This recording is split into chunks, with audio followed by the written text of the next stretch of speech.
విజయనగరంలో మొక్కజొన్న రైతులు ఆందోళనకు దిగారు. పండించిన పంటకు కొనుగోలు కేంద్రాలు ఏర్పాటు చేసి ప్రభుత్వం ప్రకటించిన మద్దతు ధరతో కొనాలని డిమాండ్ చేస్తూ కలెక్టరేట్ ముందు నిరసన ప్రదర్శన చేశారు. అకాల వర్షాలకు దెబ్బతిన్న మొక్కజొన్న పంటను రోడ్డుపై పారబోసి నష్టపోయిన రైతులను ఆదుకోవాలని అధికారులను కోరారు. ఇక మొక్కజొన్న రైతుల ఆందోళనపై మరింత సమాచారాన్ని మా ప్రతినిధి శ్రీధర్ అందిస్తారు. మొక్కజొన్న పంటకు సంబంధించినటువంటి కొనుగోలు కేంద్రాలు ఏర్పాటు చేయాలని, మరోవైపు అకాల వర్షాలకు ఏదైతే మొక్కజొన్న పూర్తి స్థాయిలో దెబ్బతిన్నాయని చెప్పేసి ఇక్కడ రైతులంతా ఈరోజు విజయనగరం కలెక్టరేట్ వద్దకైతే ఏదైతే ఆందోళన చేపట్టారు. ప్రధానంగా చూసుకుంటే అకాల వర్షాలకి పూర్తి స్థాయిలో మొక్కజొన్న పంట పూర్తి స్థాయిలో నీట మునగడంతో ఇక్కడ కంకులు కూడా ప్రదర్శించారు. అయితే ఇక్కడ మొక్కజొన్న పంట ఏదైతే ఉన్నాయో ఈ కంకులు కూడా తీసుకొచ్చి ఇక్కడ కలెక్టరేట్ దగ్గర ప్రదర్శించినటువంటి పరిస్థితిని మనం చూస్తున్నాము. ఏదైతే ఈ అకాల వర్షాలు పూర్తి స్థాయిలో పంట దెబ్బతిన్న నేపథ్యంలోనే ఈరోజు కలెక్టరేట్ వద్దకు మొక్కజొన్న పంట రైతులు పూర్తి స్థాయిలో ఇక్కడికి వచ్చి తమ ఆవేదన అయితే వ్యక్తం చేస్తున్నారు. చెప్పండి, అసలు ఈ అకాల వర్షాలకు మొక్కజొన్న పంట పూర్తి స్థాయిలో దెబ్బతిందంటున్నారు. మరోవైపు కొనుగోలు కేంద్రాలు ఏర్పాటు చేసి మద్దతు ధర ప్రకటించాలని చెప్పేసి రైతులు కోరుతున్నారు. ప్రభుత్వం నుంచి మీకు ఎటువంటి స్పందన వచ్చింది? అకాల వర్షాలు దెబ్బకంట రైతుకి గవర్నమెంట్ వేసిన దెబ్బే పెద్ద సార్. ఎందుకంటే ఏ అకాల వర్షాలు అయినా కూడా రైతులు ఇంట్లో ఉంటారు సార్. పంటని ఏ విధంగా రక్షించాలని ముందుకొచ్చి ఏ తార్పాలు వేసో వేసో నానా బాధలు పడి ఆ గింజని ఎండబెట్టి సావుకారు దగ్గర తీసుకెళ్తే ఈరోజు సావుకారు ఇత్తనాల రేటుని 2400 అమ్ముతున్నాడు సార్. మా కింటా రేటుకి మాత్రం 2400 లేదు సార్. ఇది చాలా బాధాకరమైన విషయం. దయచేసి ఈ ఎండా వానల్లో కష్టపడిన రైతుని రాబోయే రోజుల్లో మనుగోడు లేకుండా చేస్తున్నారు సార్. ఈరోజు నా వయసు 39 సంవత్సరాలు సార్. నా వయసులో ఉద్యోగాలు చేస్తున్నారు, కానీ నేను వ్యవసాయం చేస్తున్నాను సార్. అది నా తర్వాత జనరేషన్ వ్యవసాయం చేయక్కర్లేదా? నాకేం కడుపు మండితే ఈరోజు నా కొడుకుని చదివించుకోవడానికి నేను ఇబ్బంది పడుతున్నాను సార్. అంటే ఈ వ్యవసాయం మదుపులు పెట్టుబడులు ఆ విధంగా ఉన్నాయి సార్. ఎకరాకి 40,000 రూపాయలు ఖర్చు పెడితే ఏ విధంగా మనం ముందుకెళ్ళగలం చెప్పండి సార్. ఈరోజు గవర్నమెంట్ ఉద్యోగస్తులు అవ్వచ్చు, ఎవరు అవ్వచ్చు. ఈరోజు ప్రైవేట్ సరదాకి ఫ్యాన్ కింద ఏసీలో కూర్చున్న వాళ్ళే 70-80 జీతాలు నెలకు తెచ్చుకుంటున్నారు సార్.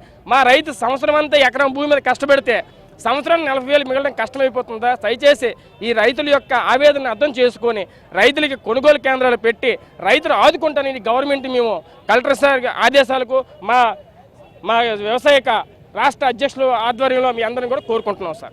మరోవైపు ఏపీ ప్రభుత్వం రైతు సేవా కేంద్రాలు ఏర్పాటు చేసింది. మరోవైపు జిల్లా కలెక్టర్ ఉద్యాన పంటల వైపు మొగ్గు చూపాలని చెప్పేసి అంటున్నారు. ప్రస్తుతం ఏంటంటే జిల్లా వ్యాప్తంగా ఈ మొక్కజొన్న పంట ఎన్ని హెక్టార్లలో సాగు చేస్తున్నారు? మొన్న అకాల వర్షాలకి ఏ విధంగా పంటలు దెబ్బతిన్నాయంటే మీరు ప్రభుత్వాన్ని ఏ విధంగా డిమాండ్ చేస్తున్నారంటే? మీరు చెప్తున్నట్టుగా ప్రభుత్వం ప్రకటనలోని అనేక పథకాల రూపంలో ప్రచారం చేసుకుంటుంది. ఇప్పుడు కూడా నడుస్తున్నది ఏంటంటే రైతన్న మీకోసం పక్షం రోజు కార్యక్రమం నడుస్తున్నది. మంత్రులు, ఎమ్మెల్యేలు గ్రామానికి గడప గడపకి తిరుగుతున్న దగ్గర రైతులు అడుగుతున్నది ఏంటంటే మా పంట ధర ఇవ్వండి, మా భూములు కాపాడండి అని చెప్పి అడుగుతున్నారు. ఈ జిల్లాలోనే కళా వెంకట్రావు గారిని రైతులందరూ నిలబెట్టారు, మీరందరూ చూశారు. ఇక్కడ మొక్కజొన్న రైతులు కూడా ఎమ్మెల్యేలని, మంత్రులని ఇక్కడ నిలబెట్టవలసిన పరిస్థితులు వచ్చినాయి. ఎందుకంటే ఇవాళ ప్రభుత్వమే మొక్కజొన్న పంటని ఆరుతడి పంటగా పండించండి, మేము ఒక కింటా 2,400 చొప్పున కొంటా మద్దతు ధర ఇస్తామని చెప్పేసి ప్రోత్సహించారు. ఇవాళ రాష్ట్ర వ్యాప్తంగా చూసుకుంటే 23 లక్షల ఎకరాల్లో పంట పెంచారు. వరి తర్వాత ఇదే పెద్ద పంట. అట్లాంటి పంటకి ఇవాళ మద్దతు ధర లేదు. ప్రభుత్వం ఒక్క కొనుగోలు కేంద్రం పెట్టలేదు, ఒక్క గింజ కూడా కొనలేదు. ప్రతి గింజ కొంటామన్నారు, ఒకే గింజ కాదు ఒక్క గింజ కూడా కొనట్లే. దీన్ని సాకుగా తీసుకొని వ్యాపారస్తులు ఈరోజు 1,300 నుంచి కింటా 1,700 వరకు అడుగుతున్నారు. అది క్యాష్ అయితే 1,300, అరువు అయితే 1,700 అంటున్నారు. అంటే ఒక ఎకరం దగ్గర 30-40 బస్తాలు పండుతాయనుకున్నా సరే 25,000 నుంచి 30,000 రూపాయలు నష్టపోతున్నాడు. మన మిత్రుడు చెప్పినట్టుగా రైతు నష్టపోతున్నదే 30,000 రూపాయలు. తర్వాత రైతు రొక్కం పెట్టి కొనుక్కున్న యూరియా ఏమొచ్చి 2,266 రూపాయలది 600 కొన్నాడు.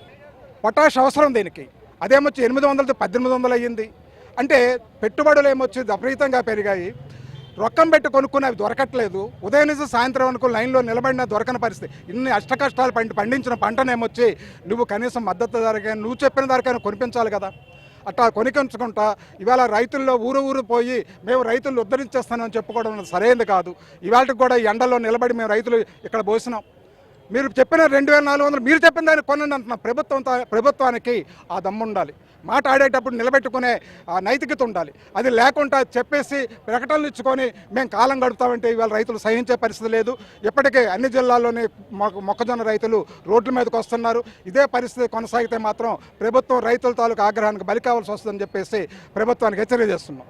ఇది మొత్తం మీద విజయనగరం జిల్లా వ్యాప్తంగా ఆరుతడి పంటలు ఏదైతే ఉందో మొక్కజొన్న పూర్తి స్థాయిలో వేసి ఉన్నారో, అయితే గతంలో ప్రభుత్వం ఏదైతే మద్దతు ధర ప్రకటించిందో కేవలం 2500 కూడా ప్రకటించిందో అది కూడా లేకుండా కేవలం ఏంటంటే ఈ దళారీ వ్యవస్థ ఏర్పడిన తర్వాత 12 నుంచి 1300 కూడా కింట మొక్కజొన్న ఎవరు కొనలేని పరిస్థితిలో ఉంది. మరోవైపు అకాల వర్షాలు ఇవన్నీ కలిసి మొక్కజొన్న పంట రైతులు పూర్తి స్థాయిలో నష్టపోయారని చెప్పేసి వీళ్ళంతా ఆందోళన చేస్తున్నారు. ఇప్పటికైనా ప్రభుత్వాలు గుర్తించి తమకు ఏదైతే ప్రభుత్వం ప్రకటించిందో మొక్కజొన్న ధర మద్దతు ధర ప్రకటించి కొనుగోలు కేంద్ర ద్వారా మొక్కజొన్నను సేకరించాలని చెప్పేసి వీరంతా డిమాండ్ చేస్తున్నటువంటి పరిస్థితి. వీడియో జర్నలిస్ట్ మహేశ్వరతో శ్రీధర్, HMTV, విజయనగరం.